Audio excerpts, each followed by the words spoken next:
so true about the police department sucking up all the budget, especially for overtime and that kind of thing. That is a annual thing of them just needing more and more money, just keep feeding this beast, even though too we know that they're basically kind of manipulating the system to get as much money as they can. There's definitely been some bad cops who abuse the overtime system, but hopefully we can push back. You guys pushed back on buying the flock surveillance equipment, which was it 1.5 million? Was it, or let me see here. It was 1.1 million. Yes. And but that was the advisory committee, but still you guys showed up, you let your voices be heard, and you got them to not recommend buying the equipment. But we still got to go to council. That's what I was going to ask. Now, how do you feel about the councils, and could they change their mind on this? Yes.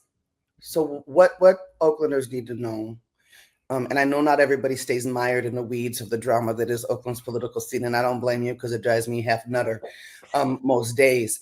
But what you need to understand is that this is the most conservative center-right council that this city maybe has ever had, but certainly more center-right than a council we've had in the last 2 decades, right? And I'm talking about councils that had Ignacio de la Fuente on them. Mm-hmm. These folks are part of the Libby Schaaf, Lauren Taylor, Jerry Brown, right, who was going to break the back of the radical Black movement in Oakland and gentrify all of us out of here. They're moving an agenda, and it is a law and order agenda that, whether they know it or not, or they admit it or not, is lockstep with the law and order agenda of the Donald Trump administration. That is what is happening in Oakland, and it's hard for people to understand because it's Oakland, right? The birthplace of the Black Panther Party and so many other movements. But at this point, the folks that we have in elected office, right, do not care about and are not rooted in the values of Oakland. They think we can police and incarcerate our way out of every single issue, from the unhoused to people breaking, car windows, to you name it, right? They're like, lock them up, throw away the key, right? There's all this uproar around Councilmember Houston's homeless abatement plan, right, which will exacerbate the sweeps that already happened. So I say all that to set the context for, yes, they love the police. Most of the exception of Councilmember Fife, right, who is the lone progressive on that council, period, full stop, end of sentence. Everybody else loves the police and believes the lie that more police keep us safe, and that what the police tell us is the truth. So we're really concerned, actually, that when this goes before council, they will reverse the recommendation.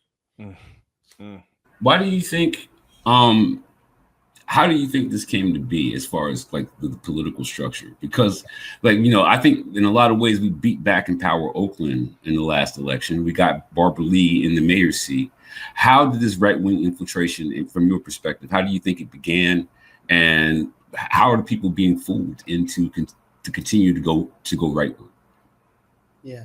So I'm going to start with the Empower Oakland, right? So I'm going to say humbly, right, because I'm talking even to myself, because as part of that, we didn't beat them back. We interrupted them.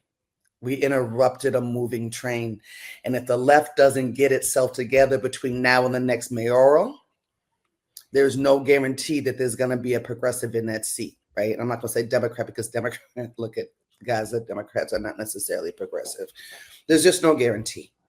And if we had been really doing our jobs, and whenever I say we are, I'm talking about me too, Lauren Taylor should have been within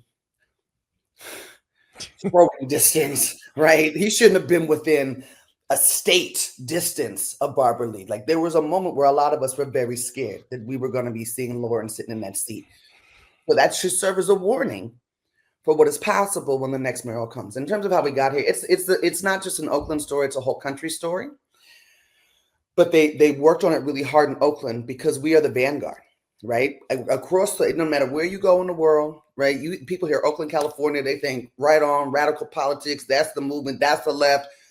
And people follow our lead. I mentioned earlier, right? We are who kicked off 17 years of sustained pushback on state violence, starting in 2009 when the organic explosion to the murder of Officer Grant happened. We are also the birthplace of defund. right when Celeste Guap came out and implicated OPD in the multiple law enforcement agencies that had exploited her, raped her, etc., we were doing an action outside the police department. One of my favorite actions ever. Actually, the cops were standing there as our folks were scaling their flagpoles, removing their flags and putting up a flag that said OPD or rapists. Bobby Hookfin, God bless him, he was very angry. They just stood there, couldn't do nothing, right? Because 2015 was a bad idea to engage the organizers. But anyway, at that point, I was angry, and I was standing there and I was smoking a cigarette with my then policy dude, James Birch. And I said, what the F are we paying them for? Well, James Birch, being the G that he is, that's when we started digging into the budget, right? And he brought back and says, we're paying them to do all of these things. They're eating up half of the city budget, and we don't have any of these services. And so defund, and I said to him, I said, fuck it. I said, I want half. There was no mathematical equation to half. It was just half. We want half. We want half, and we want that money redirected to things like, and the first demand was 24/7 mental health services. And we wanted money from the cities for us to build our own model of non-carceral response to community crisis. They didn't listen to us until the white people came and said, we don't think the police should be responding to to mental health crisis. Anywho, that was the birth of the defund movement. And for years, right, for 5 years, actually, people laughed us out of rooms, right? Out of progressive rooms, out of budget rooms, out of radical spaces. You're nuts. No one's gonna, what are you talking about? 2020. We're standing out there with the F your curfew. Second time we broke Libby's curfew. And all of a sudden people were shouting defund. See, that's what organizing will do, right? If you're organizing the unsexy stuff, the stuff that doesn't happen on camera. 8,000 people are shouting defund. The next thing you know, this thing has spread. And I believe in collective consciousness too. Like I believe that ideas permeate the way the ancestors are supposed to. Next thing you know, the whole country is talking about defund. Defund is the largest shaking of the status quo that this country perhaps has ever seen around state violence, other than the upending of slavery, in theory. It was such a powerful shaking of the status quo that then presidential candidate Joe Biden had to say the words. Now, he said, don't defund, but he had to say the words. Our city council, they want you to have amnesia about this, voted unanimously to cut LPD's funding in half. You saw Minneapolis, whose city council, right, they got right out there and they was with it on the ballot to change the Oakland, their police department to a public safety department, right, that included community members. They lost, but they got 43% of the vote, which is the same amount that I got when I ran against Libby. That's a significant amount. That scared the out of them. Mm-hmm. Right? As it should have, right? Those that benefit from the way things are, which is not us. And then so we saw the state do what the state does. In the same way that they called the breakfast program the biggest threat to national security and demonized the Black Panther Party, and they were criminals and terrorists and all of this, right, to create a turning on them by the people. Defund became the boogeyman for crime. Now, here's the important part of what happened, right? So 2020, we saw the largest, global response to state violence ever in the history of ever. Thousands of people poured into the streets. That's great, but if you can't funnel that into actual movement building, right, it's political masturbation. But there were limited ways to do that. Why? Because we were in the middle of COVID. Mm-hmm. At the beginning, right? The beginning of COVID, where people were, we were watching the ticker. Some of us on CNN as our people were dying. So we were all inside, right? I'll use Oakland. So there was a group of us that as we were watching COVID come, 50 of us, we created this thing called the Black New Deal. And we went into city council and we said, listen, our communities are we're already living in dire, disastrous conditions. If you do not front load resources in here, things are going to get bad in ways that we can't even imagine, because people are going to get sick. People are going to die. People are going to lose their jobs. People don't have health insurance. Like, we listed off all of the reasons that people were going to be funneled into the underground economy. And whenever you've got lots of people funneled into the underground economy, all of the things explode.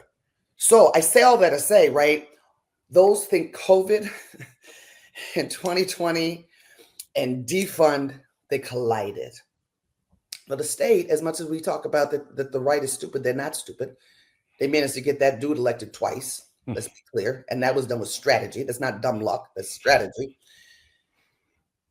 When crime went up, they needed a boogeyman. It couldn't be that you weren't providing the resources that the people needed and deserved during this time. So instead, they blamed it on something that never happened anywhere except for a little bit in Seattle. They said defund and people like me were responsible for the crime that was happening. Your car got broken into, it's Cat Brooks' fault. Yeah. Right? Somebody got killed in Deep East, it's Carol Fife's fault.